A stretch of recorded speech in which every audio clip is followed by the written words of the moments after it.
In the gym, you're going to need all kinds of stimulus to get better, but what are the top ones to do? Well, today we're going to go over the top bars that your gym needs, and hopefully you can save up or you already have them. The first bar that you're going to need long term is a camber bar. Well, why is that? Well, a camber bar, it looks like this, and we'll show you here in a second. It's a bar that looks like this, or it can have a wave bend to it like this. Okay. Now, what are these bars for? Well, because of this distance here, okay, it makes the bar uneven. So the bar path, say this is where it sits on your back, correct? This is your head. This is where the weights are stored. Has a swaying action to them. So this bar, I made this bar. It's called the Kudla bar after one of my friends that's passed away, Mike Kudla, played for Ohio State. We developed this bar in order for him to get under it because he had 4 shoulder surgeries that wouldn't allow him to get under a straight bar. So you could put your hands here, okay? But because it had this huge camber in it, it made it sway and rock, which makes your core work really hard. So a camber bar develops core, okay, and makes you very stable. Okay, so what you'll notice is as you get stronger, camber bars will be a huge benefit in order to developing your stability.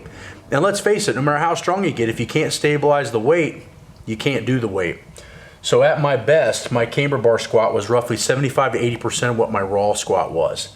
So obviously it's weaker, but it's because it attacks muscles in a way different way. So let's go look at that bar. So as you can see, this bar is gonna have some sway to it. See how it does this? A normal bar won't do that. So when you squat, you gotta lock in really tight and you gotta not make any errors, i.e. if he goes forward when he goes to squat, it's gonna swip it forward. If he falls back, it's gonna swip it back. It magnifies the poor movements that you're doing in the squat. So go ahead and squat. So as you can see, he squats with pretty good technique. You can, don't pause. Oh, okay. I don't know why I did that. So he's gonna squat now and you're gonna see that he has pretty good squat form. So look, the bar doesn't move. But now if he were to squat and shift forward or do something messed up, you can see how this bar is making his life a living hell. That is gonna be what most people do with this bar unless you've been skilled and taught. Now obviously when he goes back to a straight bar, this is gonna be easy. So go ahead and rack it.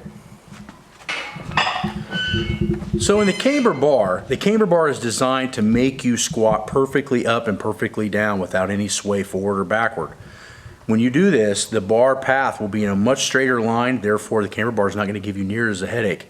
If you wanna see somebody's technique flaws, you can make them use this bar and you'll be able to see them do all kinds of crazy stuff if their squat form isn't perfect. The next bar that you might need is a fat bar.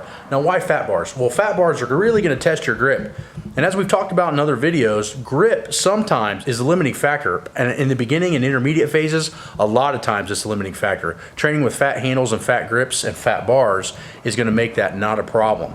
But the other big thing you don't hear people talk about with fat bars is if you look, most fat bars don't have bearings, meaning they don't turn. So if you make a mistake, either on a deadlift or a bench press with a fat bar, it lets you know by wanting to turn your hand, which a normal bar will not do because of the bearings. So with a fat bar, usually they're solid with no bearings and no way to spin. So now we'll show you the fat bar and some different exercises that we use it for. So as you can see on the fat bar, obviously it's thicker, right? But what you notice is there's no bearings to it. See, when I'm spinning this, look what it's doing to that. So if this weight does this and turns, it rolls the bar too. So that's one of the key things with a fat bar that you just don't see in other bars that doesn't have bearings. So it rolls with itself versus counterbalancing itself. That's a big deal when it comes to hand strength and in the bench press when it comes to wrist position. So I find that training with fat bars, not only as you're gonna see now with the deadlift is a grip issue, but you're gonna see with the bench press, it's a wrist positioning issue as well. So go ahead and deadlift with it. So you won't see any crazy things happening while he's pulling, but what you will notice is that his hands are gonna have to work like triple time in order to do the same lift. But if that bar turns on his pants or moves, then it's gonna wanna turn out of his wrist. So you can see as he turns his hands, it turns the weights. Normal bar won't do that, so it makes it different by a lot. Good. The next bar that I find super crucial, especially for the bench press, is the angle handle football bar. Now why? Why have angles on the bar that you're pressing? Well, I'll tell you why. The big reason is shoulder injuries and shoulder pain. So a lot of times when you train with a straight bar too often, what's gonna end up happening is you're gonna get these little kinks in your shoulder that are always there. By changing the angle of your hand, it's gonna change the amount of pressure that's on your shoulder. So what this does is it allows you to press many, many weeks in a row using angle handles, fat handles, straight bars, different grips. If you're rotating that all the time, you're reducing mileage. And that to me is the real key to all the training that we do, conjugate style, is the conjugate style training allows enough variability to train hard all year round without increasing the mileage because you're putting the pressure on different areas. So as you can see, he's gonna bench this and his hands are gonna have to be at an angle because the bar's at an angle. So now, if his shoulder's bothering him, he might be able to press this today because his hands are at a different angle than a straight bar. The next bar that we have is a safety bar. This is crucial for building a monster squat. Why? Well, because in the squat, most of the time, our weakness is being able to hold the weight in position with our upper back. And this bar makes that really, really hard. So when you crawl under this bar, it goes around your head. It is more comfortable for most people on their shoulders. What it's not comfortable for is your upper back. So we'll see Harvey crawl into the bar. And when he picks this bar up, this bar, because of these positions, is gonna make all of this have to work triple time to hold that weight. It's made the bar this much higher than where it would normally be, therefore making the leverage on his spine much more inefficient. So he's gonna walk it out. Now what he's gonna do when he squats is it's gonna be a lot harder for him to hold this position due to this bar path. So go ahead. So you can see he's keeping his back upright because he knows how to do this. But the average person, when it gets heavy, they're gonna get down and it's gonna make them round over. So we removed Harvey from this work because he's been working to keep his back straight and his head up for so long, he doesn't know how to do it wrong anymore. We probably should have shot this video when he first started his internship. But today I'll show you how to do it wrong.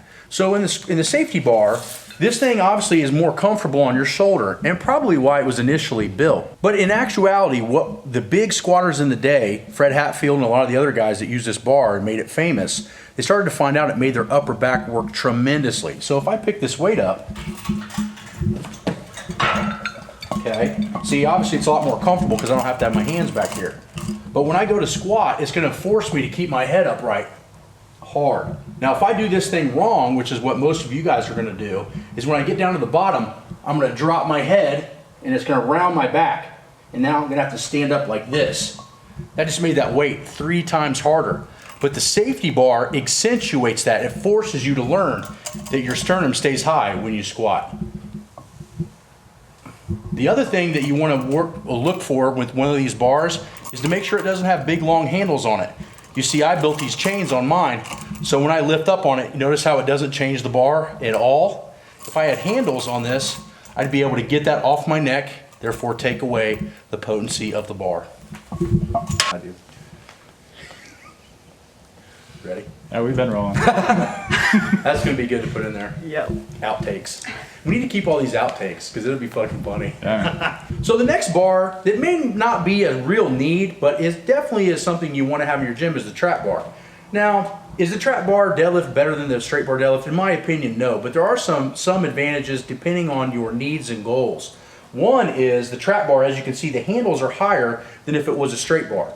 They're about 2 to 3 inches taller. Now, if you have a back problem or you have a flexibility issue, this might still allow you to deadlift because it's a heightened range of motion. So if he goes down and grabs that bar, you can see his position there. Now, if he goes and grabs the second handle down, you see how much farther he's got to lean over and put his hips down to grab it. So go back to the top one.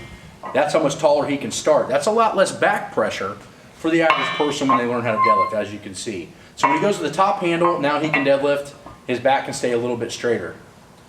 The other thing that I like about this bar, stand there. The other thing I like about this bar, unlike a straight bar, is it has this type of motion going to it. Your abs have to stay tighter on the sides, the obliques and the TVA, in order to do this because the bar can't rest against his legs. So this bar has a little bit more of a stability property, but also can be elevated in case you have a back issue. So I find that it's very important if you train all kinds of different populations. And it's also important too if you're not really a competitive lifter and you don't want the marks up your legs, the trap bar, you really can't mark your legs up at all.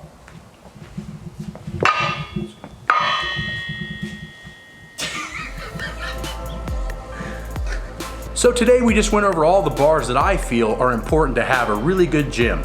We need camber bars, fat bars, football bars, and safety bars. Why? We gotta change the pressure on our bodies constantly in order to train heavy enough and stays training, because if we use the same implements for too long, our bodies are gonna get used to it and we just have to do more and more and more to get better. Well, that's gonna create overuse issues, but if we change bars all the time, we might be able to avoid those and train harder and longer, which is gonna make us stronger.